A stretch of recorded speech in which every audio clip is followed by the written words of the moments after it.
Hey everyone, Gurky here with Exis, bringing you another King Arthur Legends Rise video. This video, we're going to talk about your boy, BEDIVERE. Currently, with all the testing that's been done, and that I've seen other people do testing of, because obviously I don't have him completely maxed out with his C8 and all that stuff. BEDIVERE seems to be the highest DPS in the game. So let's get into it and talk about it. So he's an attack type unit, pro faction, prefers squall, heals at prefer squall, receive environmental effects, leader effect, activates in all battles, grants all allies critical strike damage plus 20%. Alright, so let's get into his passives. I'm going to bounce around here a little bit. He's actually pretty simple. Alright, passive 1, when attacking, attacks one random enemies damage 100% attack. This attack ignores 20% defense. Okay. So I have it leveled up. I got a 3-turn cooldown, and when you level it up again, it'll be 2 random targets when attacking. 50% chance to trigger upon critical strike, decreases your passive cooldowns by 1. This is a 2-turn cooldown. It goes to a 1-turn cooldown at max level. And it reduces the cooldown for your passive, which means it would bump this down to 2-turn cooldown.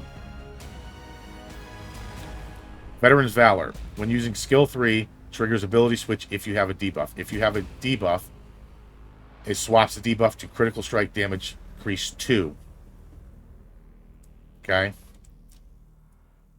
So let's go talk about his relics. We're going to start off with his fire relic. Alright. Heart Strike. Attack one enemy, 51% damage. 60% chance to gain critical strike, 2 for 1 turn.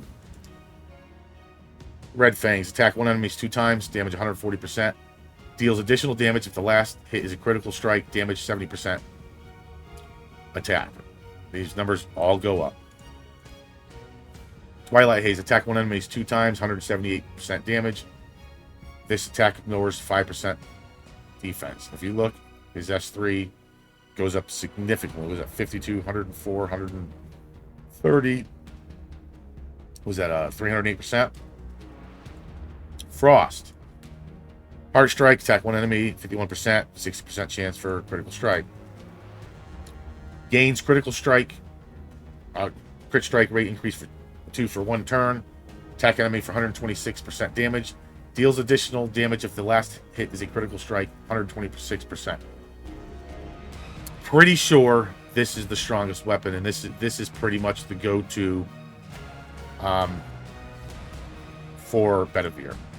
Attacks all enemies 2 times, 98% damage, or 98% attack. This effect ignores 5% defense. Let's go to win.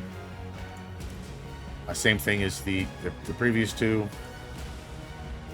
Gain critical strike 2 for 3 turns. Attacks one enemy 140%. Attack one enemy 2 times, 178%. Again, this goes up pretty high. Frost. This skill right here is going to be the skill that you're going to be using. Let's go check out his chivalry. This dude gets nuts. Chivalry run. Dominant position. Damage ignores 20% of the enemy's defense stat. Okay, that's this. Attack up to 2 enemies, 100%, 110%, and it ignores 20% defense. Chivalry 2, Light of Dust grants Pierce increase 1 for 1 turn. Pierce increase ignores defense. Veteran Valor charges Vigor by +2. Did I miss one of these?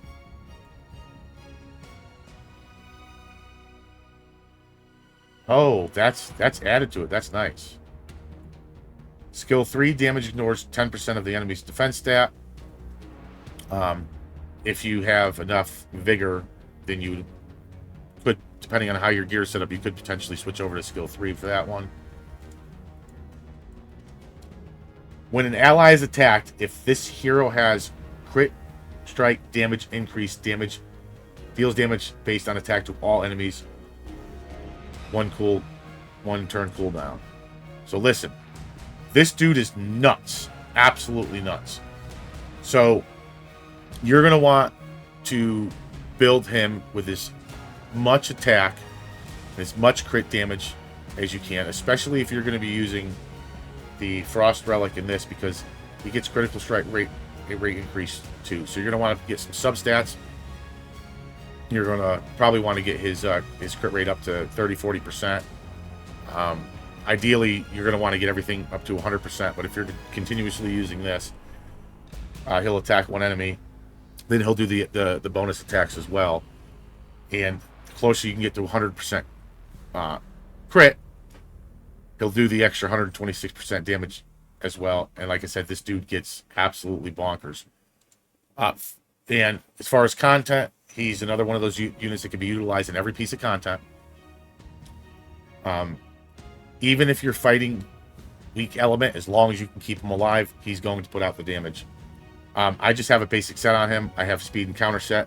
I have not geared this unit to play because I'm trying to get him awakened to 6-star, and I'm trying to get his up to C3. Ideally, in my opinion, you're going to want to get his crit damage as high as possible. So you can go 4-piece attack set with a damage set. You can go full 6-piece damage set. There's a bunch of different ways you can build him, but you want his crit damage as high as it can be. And that means on his earrings and his banner, you're gonna want crit damage.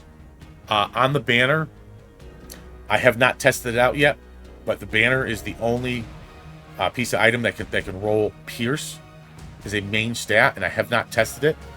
But Pierce is also going to be something that can be utilized on the banner. So you're going to get his crit rate up.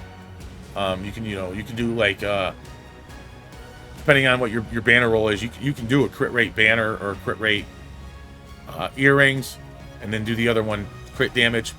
But if you get good enough rolls in your substats, you're going to want to get this guy's crit damage as high as possible. He's an absolute beast. Highest DPS in the game as of right now. And I've seen some of the videos that some of these whales have done that have completely 6-star awake and everything maxed out. Yeah, man. Go for him. Like, comment, subscribe. Peace.